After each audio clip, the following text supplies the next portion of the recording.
Hi, teacher friends. Today I want to talk through teaching letters and sounds in your small group instruction.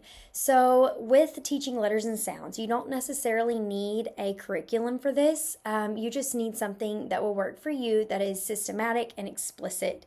We know that kids thrive off of a routine and structure, and so I've come up with a way and something that's worked successfully in my small group teaching that helps kids, understand, apply, and master those letters and sound skills. So I just wanted to talk through today what a week at a glance would look like. Of course, you do want to go ahead and have your kids' baseline, so you'll want to go ahead and check their letters and sound knowledge as well as their phonemic awareness. And of course, kinder versus second would look a lot different because of grade level expectations, but those are all things that you want to know before you start your groups.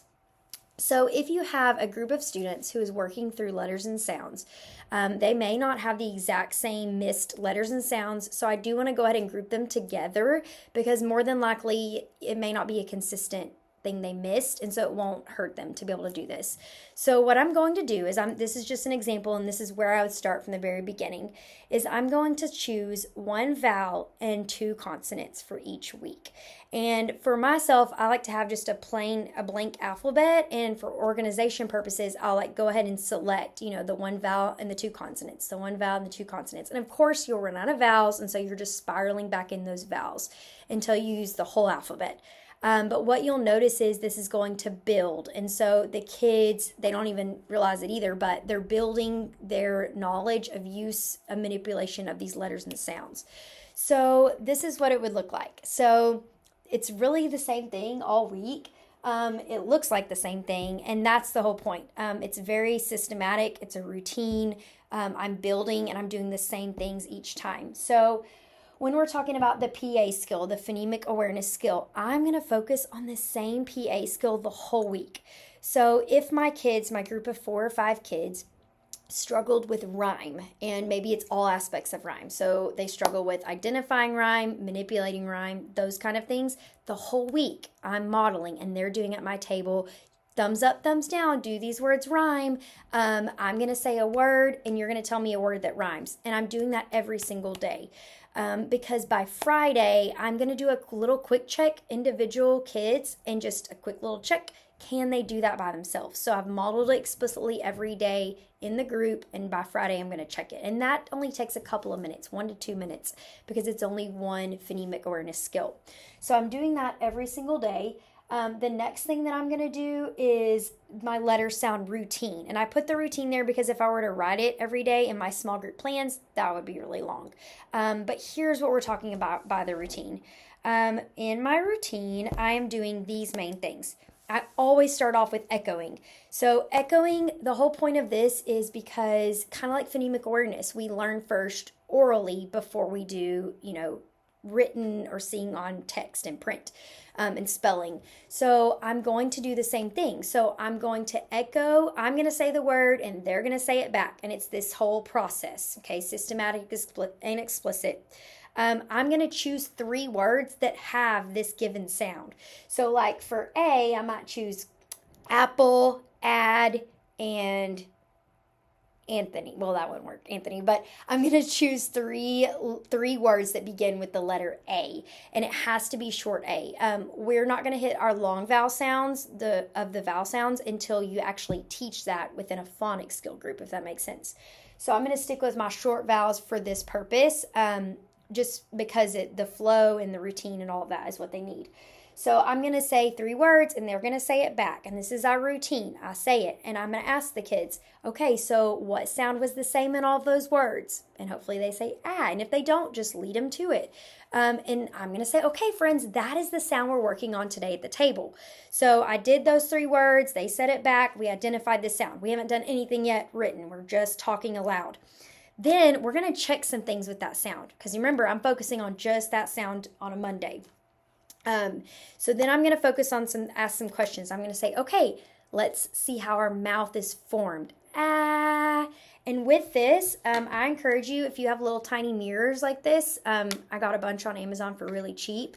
But the tiny mirrors help because they're focusing on their mouth formation and able to see it themselves. Because when they look at me, and they touch their mouth, that's one thing. But when they really see it, they kind of get quicker to correct.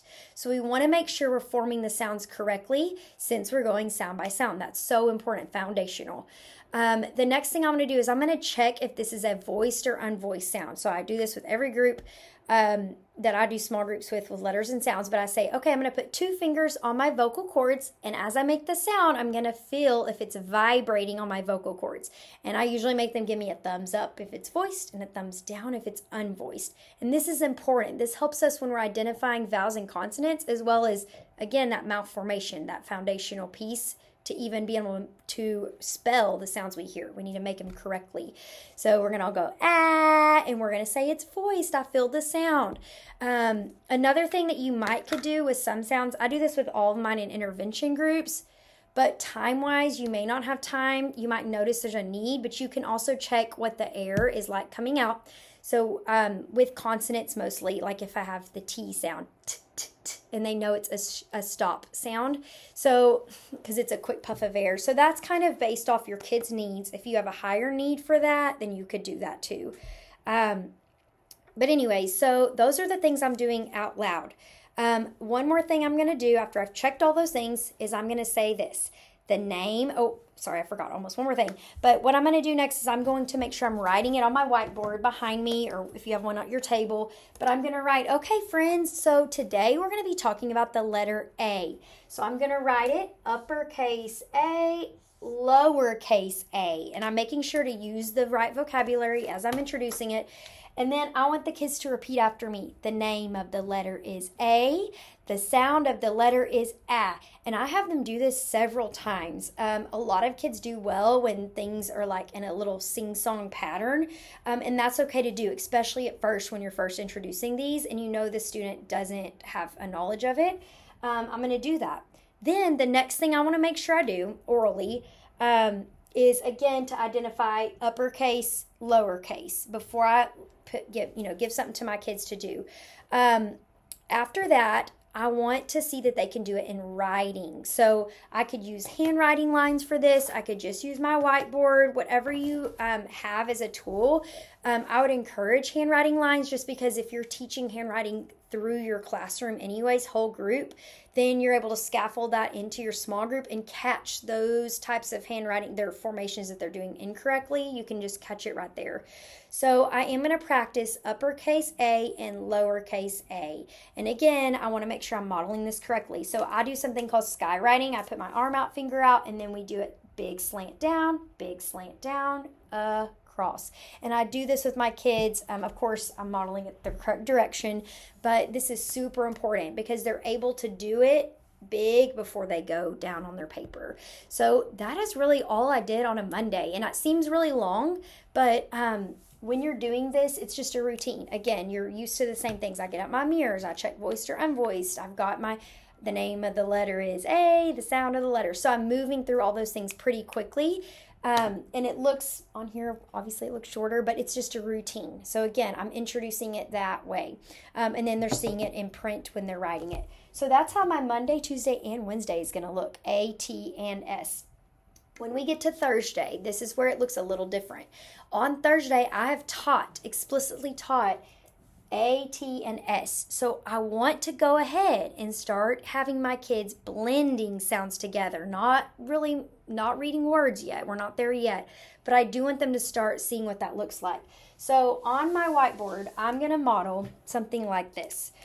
So if I know I've taught A, T, and S, we've done explicit instruction, I've taught what it looks like and sounds like, we've practiced it in our handwriting, they should be able to apply this in some slides. So what I might do is I'm going to have the same thing echoing, okay? So I'm going to say a slide and you're going to say it back. That's what I would say to my kids. And I might say ta, ta, and they would say ta, ta. This is actually something we do in reading intervention is through slides. And this is different than some of the curriculum, like whole group curriculum, which does sound by sound or phoneme by phoneme, stretching out. And I like that we're doing this in small group because it's a different approach. So sometimes kids, this doesn't work for them.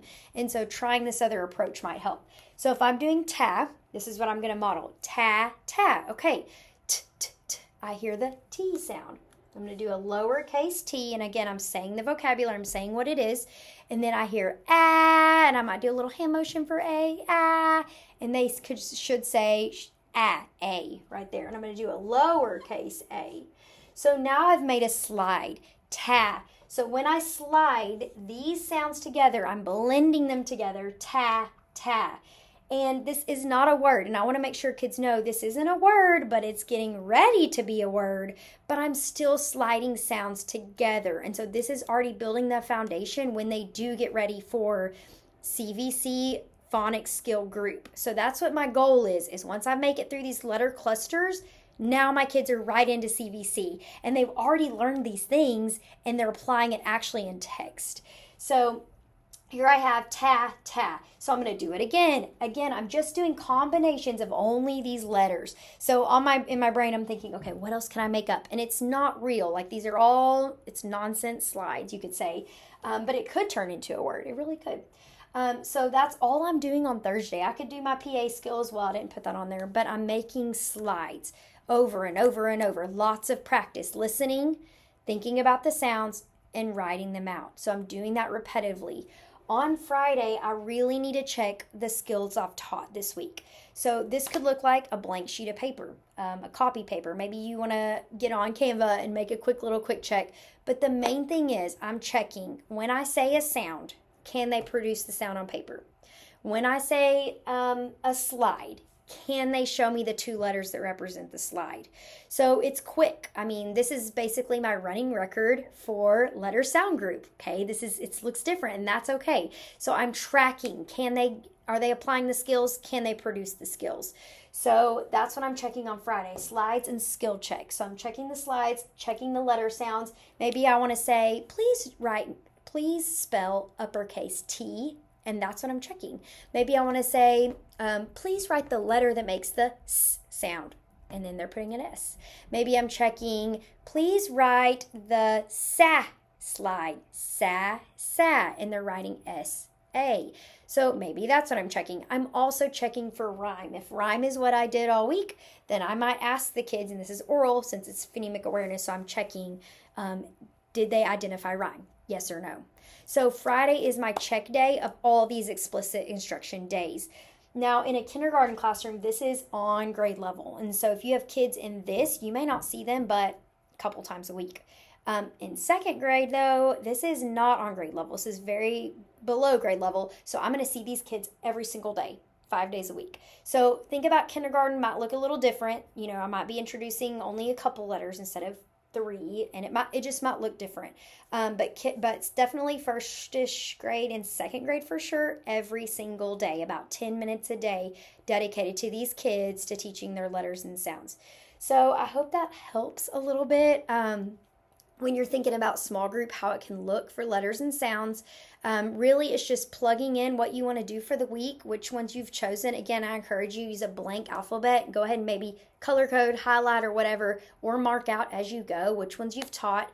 Once you've made it through the whole alphabet, you're moving into phonics skills. And so moving into consonant, vowel, consonant. You don't want to get hung up too long on repeating the same letters if they don't get it, only because what happens is other kids in the group will get left behind also. We'll get stuck in that, the past kind of. But definitely document all you can about these kids if they're mastering it or not.